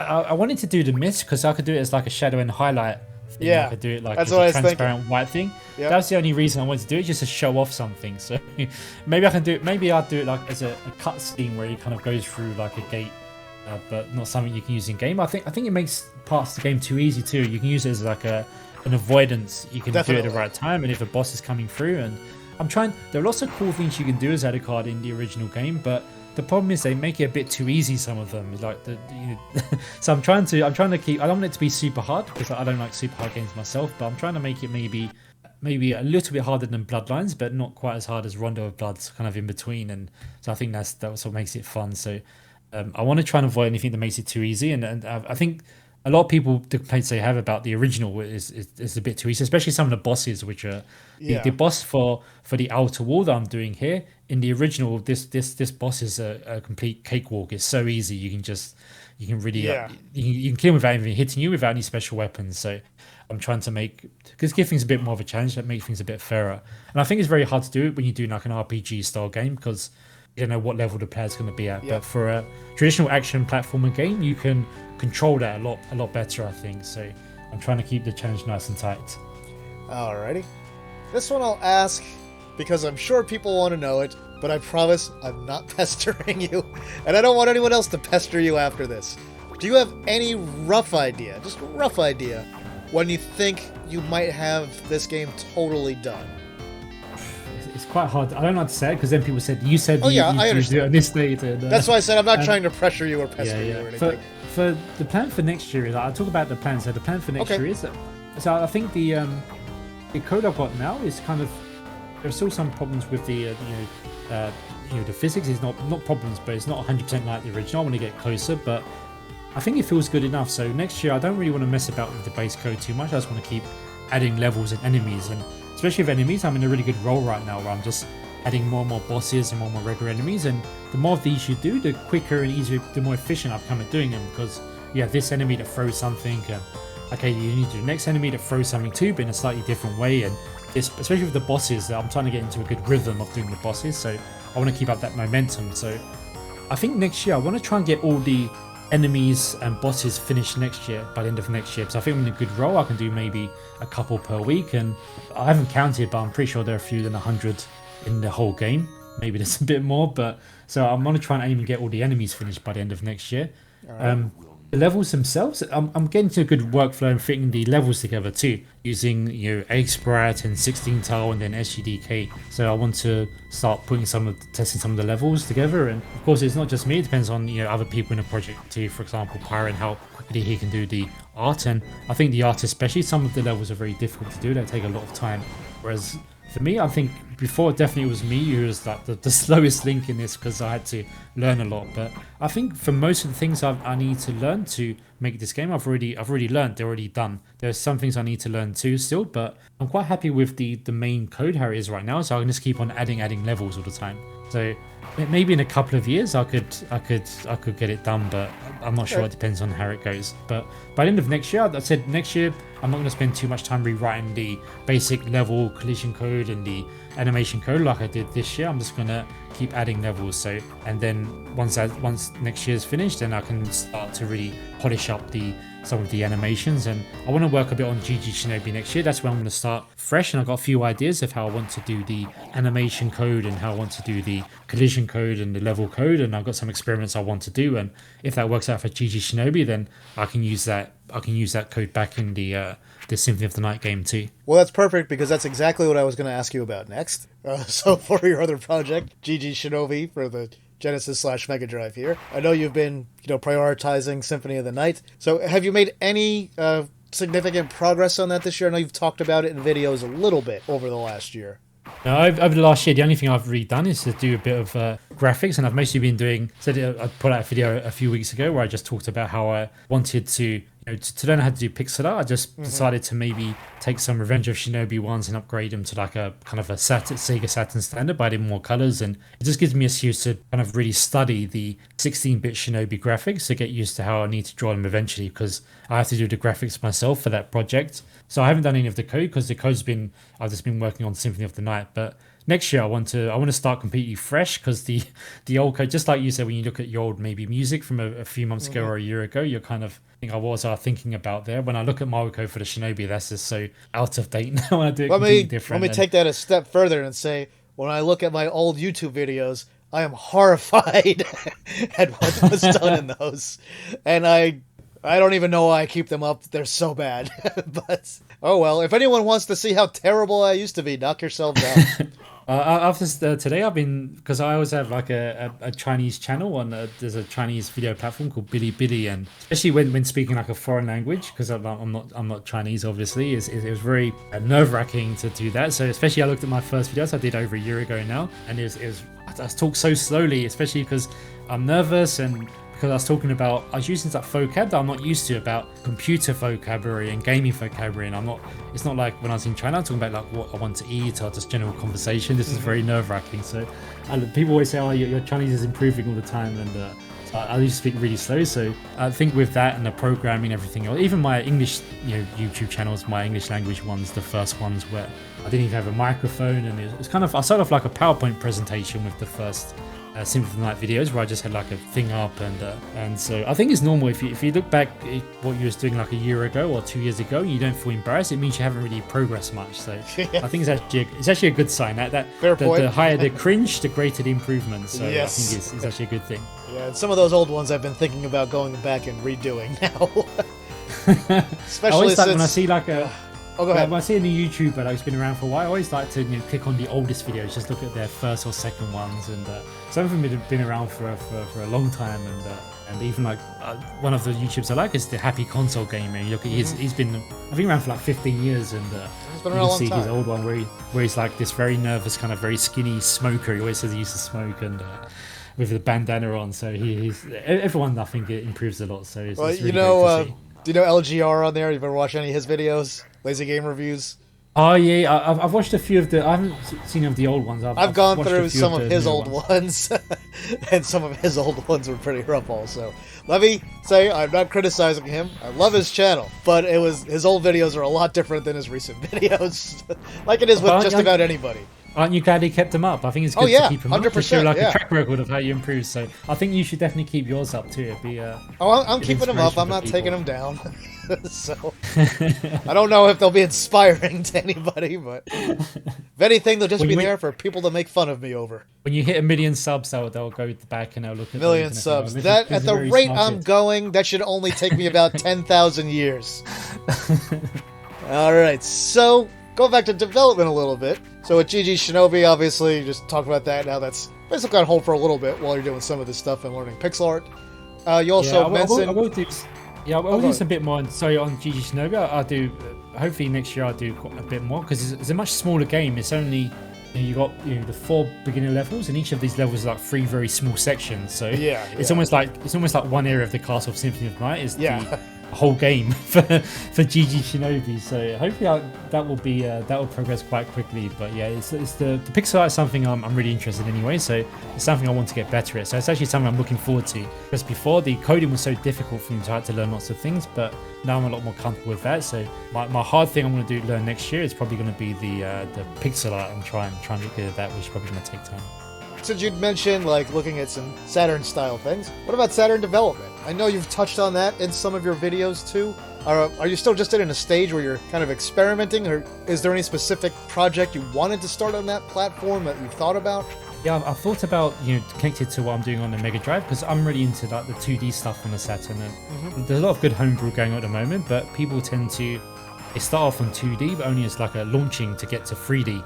Yeah, where you see most people doing 3D, and in a way I'm really happy about that, because I see people doing 3D, and it has a bit of an unfair reputation about not being good at 3D. And I know a lot of people don't really like to play those early 3D games, but I actually quite enjoy them. I've got a Saturn and a Satiator earlier this year, and I've been playing a lot of Bulk Slash and Banksy, all these kind of 3D games I didn't get to play back when I had it, because I can only afford like a few games. So I've been having fun with that, and I've been playing some like original PlayStation games that I never got to play too. So for me personally, I quite like those early 3D games, and next year I'm looking forward to playing like Metal Gear Solid, and I haven't played before. I have lots of good games to look forward to. But for me personally, that 32-bit era of 2D games is where it's really at, where I really like to do, and no one seems to be doing much of that at the moment. So that's where my focus is going to be. So I like to take some projects I'm doing on the Mega Drive that I can easily transfer to the Saturn, because SGDK is written in C language, and all these Saturn development tools are written in C language too. So in theory, all of the game logic should be able to transfer over, and all that had to be different was how you connect to the video display processor and so on would be a slightly different. So the C compiler for the Saturn is good too. Obviously, you've got very powerful processors, and what I would like to do is I spoke a bit on my Shinobi video where I'd like to do maybe a level or 2 of like an upgraded Revenge of Shinobi for the Saturn, but having 5 layers of parallax scrolling rather than 2. And having some transparencies for the magic effects, and you could really like do some extra things. And I also, because I'm doing a Castlevania game too, a lot of the code for like movement, hitting the candles, it is Castlevania, the sub weapons, because that's already in place. Eventually, I wouldn't mind doing like maybe trying a level or 2 of like an upgraded Castlevania Bloodlines for the Saturn. Yeah, that'd be interesting. I think that'd be a good idea. I like to see how I could do some of those special effects that they did on the Mega Drive, just using these V interrupts I could do on the Saturn with his VDB2. Probably a lot more easily. Yeah, like the Tower of Pisa, I think it was the Leaning Tower, whereas they used I think they used tile scrolling for that one to imitate that effect. I could just use scaling probably to put it on a single background area and scale it back and forth, wobble it a bit, and then you got the tower where you're going up the tower where you got these little platforms and you got these flying creatures trying to knock you off. I think that's like the 4th level or 5th level. You could do maybe a little polygon tower. So that's something I'd like to do in the future. Not the whole game, I think maybe just 1 or 2 levels, just to an excuse to learn how to do 2D on the system, because I really like Symphony of the Night, and how I think that's really like a perfect 2D game in terms of how it's number of background layers, the colors, a few polygon elements too. I think it gets it about perfect. So I like to do like a few of those kind of things on the Saturn as well. So now is when I'll insert my little story about how I got my original Saturn. Because is this legal? Is this going to get you in trouble with the police? It's perfectly legal. Okay. You signed off like okay. I don't want to be. So I don't remember exactly how old I was. Either 18 or 19, and I was working at a supermarket at the time, and I got an injury from when I was using a box cutter, and I sliced into my thumb. And didn't feel it at all. Didn't hurt. And I was ready to go back to work, and I told them, because I'd always had a deal with them that I wouldn't work on Fridays. I'd work at that place for 3-4 years at that point. I started when I was 16. So whenever this happened, I'd been there for a while. And I just told them I couldn't work Fridays. It's the only day that I ask that you not put me on the schedule. I'll work any other day. After I get this injury, they tell me, if you don't come in this Friday, we're going to fire you. So I go to the doctor. I have them examine my thumb. And they say, oh, if we saw this, we would have stitched it up. But, you're going to have to miss work for a while. I'm like, all right. So they gave me all the details for that. I went into the supermarket. I filled in an accident report that day. And I let them know, okay, instead of not coming in Friday, I'm not going to be coming in for about the next 2 months. And then, on top of all that, I get a thing for workman's comp. And I get a little pittance of a check. It's like $50. I don't think anything of it. And they tell me in a later phone call, like, oh, hey, we're calling to follow up on this, and we have some questions so we can finish up your case or whatever. Like, do you have a permanent scar from this injury? And I let them know, yes, I do. It's on my thumb. And I do still have the permanent scar. Everyone can still see it right now. Probably doesn't come across in videos very much. It's just a tiny little line. But anyway, they're like, okay, so we're going to do this, and you'll hear from us in the future at some point. And this happened in January of, I think, 95. It was the year the Saturn launched here, which I think, pretty sure was 95. Yeah, it was definitely 95. 94 in Japan and 95 in the US. Yeah, so I would have just turned 19. And, months go by, I don't think anything of it. And then one day, I get a check in the mail for $1,000. And it's from the workman's comp people, right? Worth a lot in 1995. Oh yeah, especially for 19-year-old me in 1995. That was more money than I made in 3 months at that place. And what had come out the week before I got that check? The Sega Saturn surprise launch in May at E3. So I'd walked into a store with my friends in May. Remember, this is before everything was really online. I didn't know E3 was even going on at that point. So I walk into a Toys R Us, and there's a Saturn. I'm like, oh, look at this, guys. They put a pre-order thing out for the Saturn. Then I go to look at it, and I see, wait a minute. This isn't a pre-order. They're selling this now. And I'm like, oh, $400. I just can't afford that. I don't know if I'm ever going to be able to afford it. I'm going to have to save up for a while. So I walk out of there. Like a week later, I get that check. I go buy my Saturn and like 4 games with it and another controller and all this stuff. My dad was so disappointed. He's like, that's a lot of money. You should have saved it. In the end, I think I made the right decision. It's funny what you mentioned about E3, about not knowing what happened, and people make a big deal about the Sony guy who came up on stage and said 299. 299. I think they imagine it like it was the internet age, like people watching it on YouTube or live or something. But of course, no one knew that at the time. It wasn't like that much of a big deal. It wasn't like a drop the mic moment. Maybe for people in the room, but no one else would have known about it. It was, there was barely internet. So. Exactly. So people really there's lots of historical revisionism going on there too. Yeah. It wasn't that much of a big deal really. That was the least of its problems, I think. But I don't even know if we had a cable connection at that time. We might have even still been on dial-up at that point. Yeah, exactly. And it really surprises me about when people talk about the Saturn is that a lot of people who knew like the Mega Drive or Genesis and the Dreamcast, they didn't even know the Saturn existed. It's just like completely memory hold. So I'm not sure what happened with the marketing there. They did such a... It would be a different thing if people knew it existed but decided to buy an N64 or a PlayStation instead. But the fact that a lot of people don't even remember it wasn't even something in their memory. They wasn't aware of it existing, which is a massive failure. It's so strange. And even people who are into Sega who maybe owned a Genesis and owned a Dreamcast later just have no memory of the Saturn at all. It's just completely gone. For the Saturn in the US, there's a lot of videos that probably talk about this at this point. I've seen it mentioned here and there in a few of the ones that I've seen personally. But I mean, do you know the circumstances of how it launched in the US?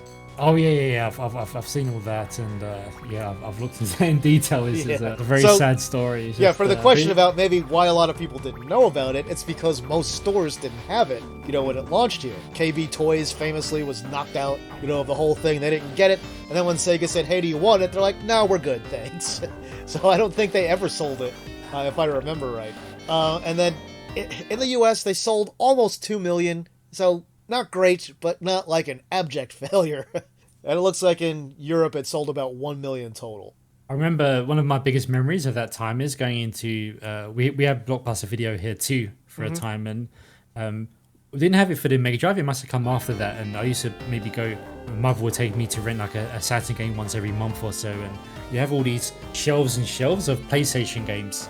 Just like whole section, and then in the corner you have maybe one small section with N64, and then just two very small shelves, and maybe at the very bottom just Sega Saturn. So that gave a very physical representation of what was going on. The N64 wasn't like huge like the PlayStation was, but at least it had like a respectable area, and the Saturn was just relegated to having like one or two shelves of games, whereas the PlayStation had just like walls and walls of games. It was crazy. That was by about 1997, I think, 98. In 1995, there was lots of hope, and 96 too, and 97 I think is when the hope started to die. But I don't regret it. I had a lot of fun with it. Things were looking really good when in the Christmas of that year that Virtua Fighter 2 and Sega Rally came out. It looked like everything was going to be just fine. They lowered the price here. They included the 3 games with it, and looked like they were on a good track. And I don't know what happened there. After they had a pretty good Christmas that year, it just kind of fell off like entirely. I think those 3 games, the Sega Rally, Virtua Cop, and Virtua Fighter 2, kind of proved that. I think they looked as good as anything on the PlayStation at the time, any 3D Definitely, stuff. yeah. But I think it's just that first year or so. If you look at the magazines from the time, you still see them reporting that it's selling more in Japan and so on. So yeah, it seemed like I definitely had hope when those 3 came through, and not only that, but the games. I was kind of really deciding between the PlayStation and Saturn. I was still quite young at the time, but I kind of got over I thought I was too mature to be like a fanboy, like I was when having these console wars with people about the Mega Drive and so on. So okay, let me make a proposition here. So I really went between them, and the reason I decided to get the Saturn was I had all these PlayStation games that I wanted, like Wipeout were going to come to the Saturn anyway, so that kind of sealed the deal for me. So it seemed like, okay, we're getting the best PlayStation games, plus we have all these Sega exclusive games too, and we said Sega Rally and Virtua Fighter 2 and so on was just so amazing. But I think those original, like when you put Daytona against Ridge Racer and Virtua Fighter, the original, against Tekken, or even more that Toshinden, and it looked so much less polished. They just didn't look as good, and I think that left a bad impression on a lot of people. And it seemed like the magazines were like pro PlayStation, and a lot of the shops were too, and it just got lots of momentum, and it just never caught up. And it's too bad, because I do think that its best looking games are definitely right up there with some of the best looking PlayStation games. Yeah, I mean, I've got next to me here, I've got I've got PS2, which of course can play PS1 games, and I've got the Saturn 2, and I'm having a lot of fun. Like Bulk Slash is really a fun game, really colourful, and big VDP2 areas, and looks great, and so I'm enjoying both now. But I think the PlayStation deserved to win that kind of generation, but if only the Saturn could have got maybe like 20 million instead of like 10 million, it would have made a huge difference, even though it still would have lost, but it still would have been enough. But 10 I think you can make an argument about whether it deserved to win, only because, how did they get into that position? They bought a lot of exclusives at the time, which is funny now because Sony is now complaining that Microsoft is buying all these companies and getting exclusives. I think they're also like nicer to third parties too, the development tools and so on, whereas Sega were some of there's a YouTuber called Pandemonium. He's got like an insane task where he's going to review every single Saturn game, and these are turned into like massive documentaries now, like an hour. I think his Virtua Cop one was like 4 hours long, and especially like the just older 4 ones hours on Virtua Cop. Yeah, it's a 4 hour Virtua Cop. He interviews like the developers. He got someone who translates Japanese. It's amazing. He started off. You look at the first videos, it's like 5 minutes long. Like look at Virtua Fighter, and now the recent ones have been like 3 or 4 hours long. It's crazy.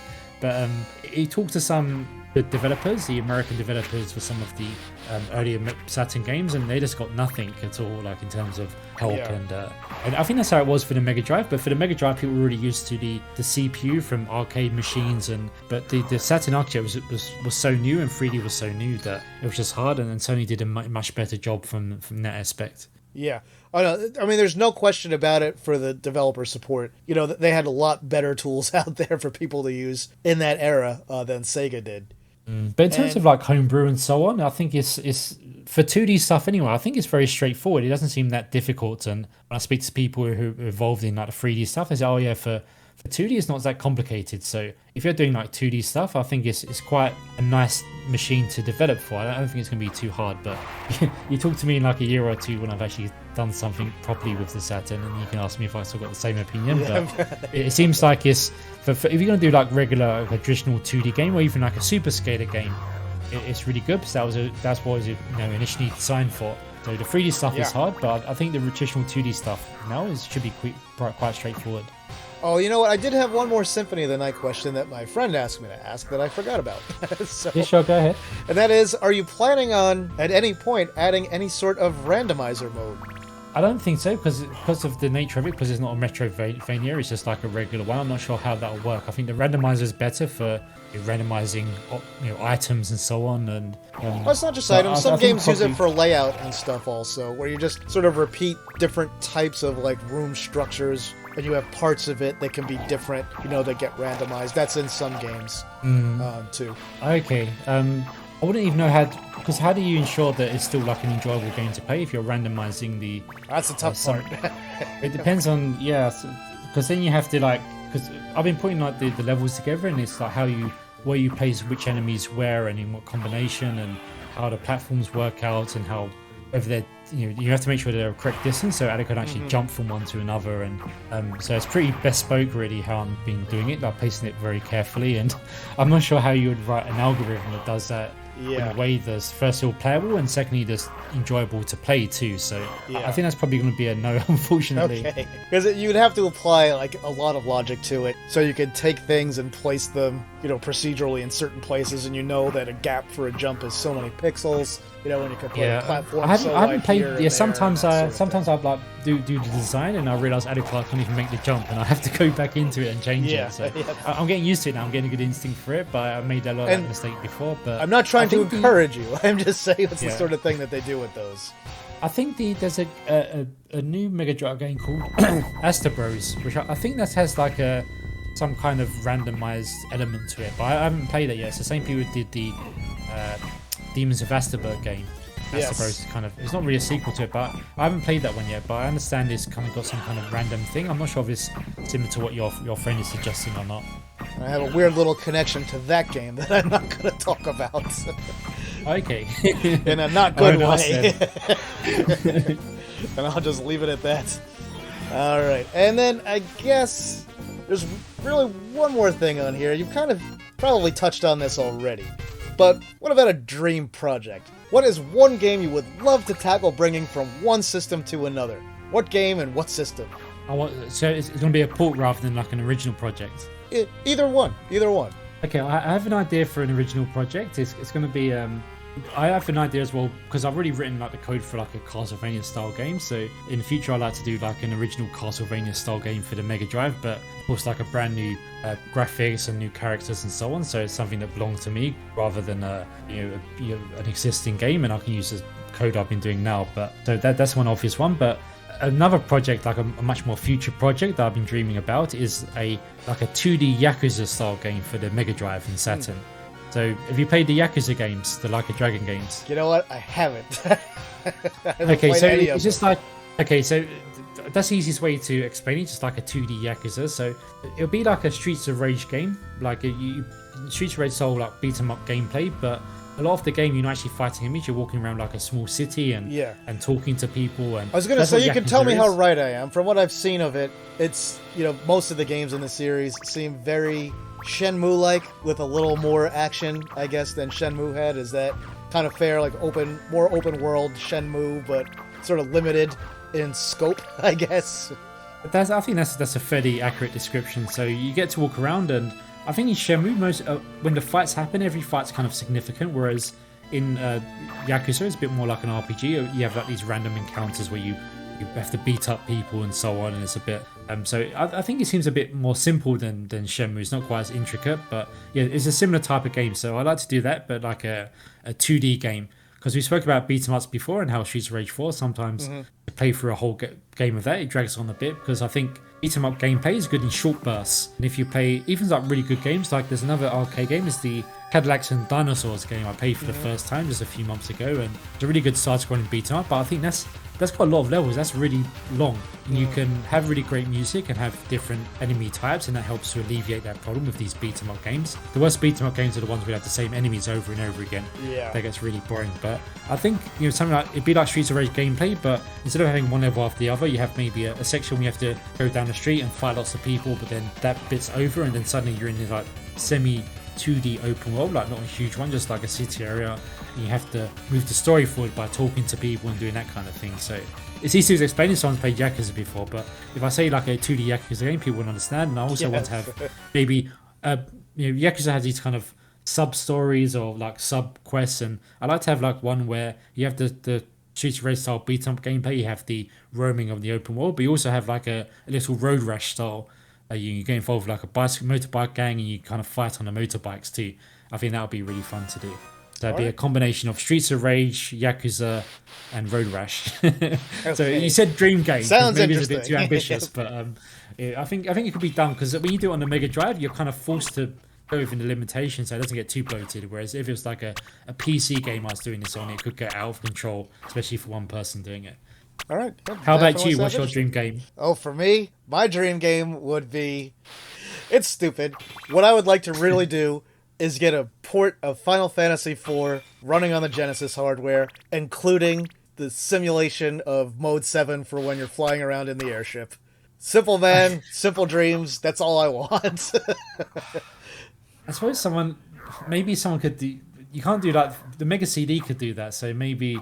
If that develops, they can do like a nothing extra. Genesis only. This would have to be Genesis only. Okay, you're definitely dreaming here now. Yeah. But, I don't know. People have done some like Mode 7 style effects, and I suppose if you only have a few sprites, it might be possible to do something. Who knows? But, that's not one for me for sure. But maybe someone will make it come true one day. All right, so we've been talking for a while now. We had a lot of stuff on Symphony of the Night, your other projects, how they've developed, what you've learned over this time. I think that'll probably do it for this fairly lengthy interview we've had. So I wanted to thank you for all your time on this one today. Really appreciate it. It's been great being a part of this project, and I look forward to seeing that demo released soon. Hopefully, not too long after this video comes out, which should be right before it's released. Yeah, it's been great speaking to you again. It's been good. All right. Well, thanks again, and I will talk to you later. All right. So once again, big thanks to Pigsy for sitting down with me for a lengthy conversation about everything he's working on, and just to chat about games and some stuff in general. If you have any questions that you would have asked, feel free to drop them down in the comments, and who knows, maybe I can get them to Pigsy, even though he obviously will not have time to sit down and talk to me like this very often. So that'll do it for this video, my retro gaming friends. If you enjoyed it, please like it and share it online somewhere. If you haven't yet, subscribe to the channel and hit the notification bell so you won't miss any of my videos. If you want to support the work that I do here, you can now do that on Patreon, Ko-fi, or through YouTube channel memberships. With that, I'll say thanks for watching, and see me later.